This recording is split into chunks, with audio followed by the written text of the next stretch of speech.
Stories. President Cyril Ramaphosa has touched down in Kyiv to hold talks with his Ukrainian counterpart, Volodymyr Zelensky. Ramaphosa is part of an African Union delegation, which includes leaders from Egypt, Congo, Brazzaville, Uganda, Senegal, and Zambia.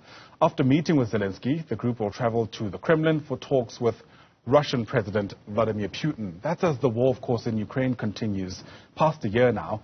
Let's unpack the latest developments, bring in international relations experts, Brooks Spector, who joins us now via our video link. It's great to see you, sir. Thanks very much indeed for making time for the program. I'm actually not quite sure how to start because of just the startling developments that have taken place over the past 24 hours. The head of the presidential security unit, essentially, is accusing authorities in Poland of sabotage and racism. Now, this is not just our reporting on the story. South Africa's official government page on Twitter has posted these sentiments. It, to me at least, appears as official government communication. What do you make of this? Well, good morning. Good to be with you. What I make of it is that the trip was badly coordinated and poorly planned, and the coordination between, at the minimum, between South Africa and the intermediary stage in Poland, as the various people make their way to Kyiv, that the arrangements were, at best, badly organized and conceived. This is the kind of thing that attests to the fact that the trip is not, that there hasn't been a whole lot of pre-trip planning and pre-trip coordination. And if you're going to make a quick trip like this, people need to make very sure arrangements are rock solid. Security, communications, staffing, transportation, and all that's apart from the actual process of and purposes of the trip. The point of the trip is not to be in Warsaw. The point of the trip is to be in Kyiv and Moscow. And Warsaw was simply an intermediate stop, on the way to that destination. But what it also does, though, unfortunately, is that it sets up the visit as being one of less than thoroughly thought through and well preparedness. I'm not sure how to explain it either, because I woke up to the same news you did. Right. That this whole mess has happened. And I think part of the problem is that the purposes of this trip, the various African leaders making their way to the two capitals, speaks to a lack of understanding of what's to be obtained, what's to be achieved in the trip. It isn't, after all, as many parties have said, to arrange simply a ceasefire. The Ukrainians, after all, are saying, wait a minute, we were invaded by a foreign country. At the minimum, there has to be an understanding that the invasion must end and the troops must withdraw, and we must return to circumstances before the invasion. The Russians, on the other hand, although not quite so much in recent days, have been fairly strong in saying Ukraine is an illegitimate government and that the real outcome, the successful outcome, is the reunification of Ukraine back into a Russia. And those two sets of ideas do not, on the face of it, seem to be compatible, now do they? Right, yeah, there's a fundamental misalignment. But before we even get to that point, the point where any kind of meaningful discussion can take place, there have been people who say that what's taking place in Warsaw now speaks volumes about how at least the global north is seeing this particular intervention, for lack of a better term. Do you reckon there's any credence to at least that perception that they actually don't make much of this peacekeeping mission, and that's why they're able to scupper efforts in the ways that they have, with that aircraft, we're told, in Warsaw now for 17 hours and counting? Well, I've been stuck on airplanes traveling to various parts of the world where things didn't work out right, and spent 20 hours on the plane, and it's gruesomely uncomfortable. I'll say that right up front. but it's reasonably clear to me that there was no prearranged idea that the quote-unquote global north is intent on scuppering the mission, the trip of the various African leaders. I mean, I think it is quite clear that the Western nations would certainly like to see an end to the war, and anything that contributes to a successful end of it, other than a Russian conquest of Ukraine, say, is to be hoped for. What this does say to me is the groundwork between South Africa and Poland was incomplete and was not carried out well, or there was a misunderstanding, or right. There were difficulties in getting the appropriate clearances. Stuff happens, but you spend the time, the energy, and you dot all those I's and you cross all those T's, and your diplomats don't go to sleep until you get these things worked out. Yeah. All right. So what? You reckon the sentiments by the head of the Presidential Protection Service there that the authorities there are essentially being racist and are deliberately sabotaging their efforts, do you reckon that's a step too far? I think that's a little overdrawn, and it may well be a function of a lack of sleep or being confined inside an airplane for far longer than the human body was designed to do that. I guess it's understandable that when you're on a mission that has the tag urgent all over it, that anything that gets in the way of that, you look for a motive, you look for a reason, and you look for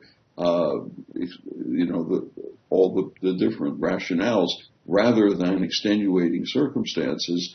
But without meaning to pinpoint who is at fault, this is the kind of thing that the technical staff and the diplomats concerned get sorted out ahead of time. Right, exactly where I was hoping would go. I mean, there is a game to diplomacy. We know how typically you deal with things like logistical challenges, for lack of a better term, and that's what it seems you're pinning this down to for the most part. What I find extraordinary is not only what has been said by the head of the Presidential Protection Service, but the fact that this is also, essentially being republished by government's official social media pages, knowing very well what it does to the optics of the trip and knowing the games of diplomacy. I mean, that's let's put it. It's not diplomatic to do that unless you're seeking to, to force an argument in public between the two countries. I hadn't thought that South Africa and Poland were particularly at odds with each other on most things until this moment. But what I guess it also says is a lack of message discipline on the part of South Africans who have decided that the accusation deserves to be placed prominently on official government websites. That you only do that when really nasty things have happened and it's deliberate. It's a way of saying, wait a minute, you're not behaving in the appropriate diplomatic fashion. It's still, though, it's not inconceivable, but it's disconcerting to see this as just the beginning stages of a trip, which is meant to have a goal and an objective and not to have a snit fight over landing rights. Exactly. We haven't even gotten to a point where we speak about how much impact really some of these African leaders are able to have on an issue which has clearly been such a challenge for other international, transnational organizations, including the United Nations. And it's not the only issue, by the way. We've heard of the aircraft itself being flagged in Mediterranean waters after it failed to get clearance to fly over Italian airspace. So you're right, it's just one of many issues so early on into this particular journey. But let's speak about that impact. If they eventually do arrive and are able to get the audience of the people they're hoping to speak to, how much influence can a President Cyril Ramaphosa-led delegation from the continent have? Well, I think part of the problem is that up until this moment, the South African position is viewed in Kyiv as one of, at the minimum, a sort of tacit alliance with Russia, even if ostensibly the government says it is neutral or unaligned in the circumstances of the conflict. Words speak a little more, the opposite. Deeds speak a little more than the words. And so far, the deeds seem to point in the direction of a degree of sympathy toward Russia that makes it harder to get traction in Ukraine. Having said all of that, and having put all of those things on the table, it is still possible that the trip can do the following. It can define publicly the war aims of the two sides in the conflict. It can define publicly the minimum positions of the two sides, and it can define the possibilities of ways forward. I don't think anybody for a minute expects that this visit is going to magically produce a ceasefire, a truce, a peace treaty, a military pullback, and goodness and light. It is possible that it will begin to shine at least a little bit of light on war aims, objectives, goals, and minimum hopes and expectations. And why is that important? In a context where, of course, you'd imagine that the only objective really is to ultimately end the war. Well, it's important because at the very moment we're talking, there are people dying and there are people trying to kill each other. And villages, towns, and cities continue to receive incoming missile attacks in Ukraine. And anything that contributes to the lessening of human suffering and devastation is by itself an objective good. But the Ukrainians have a fairly straightforward proposition, which is we're an independent nation, we're a sovereign nation, our borders were crossed by an invading force, and the successful resolution of this conflict has to be a peace treaty that returns Russian soldiers to their original point of departure, and I put this out carefully and very gently, a discussion has to open about the question of reparations. Who is going to pay for all the damage that has been inflicted upon people and infrastructure and facilities across Ukraine? That's going to be the subject of a serious discussion that's going to last even if all the guns stop firing.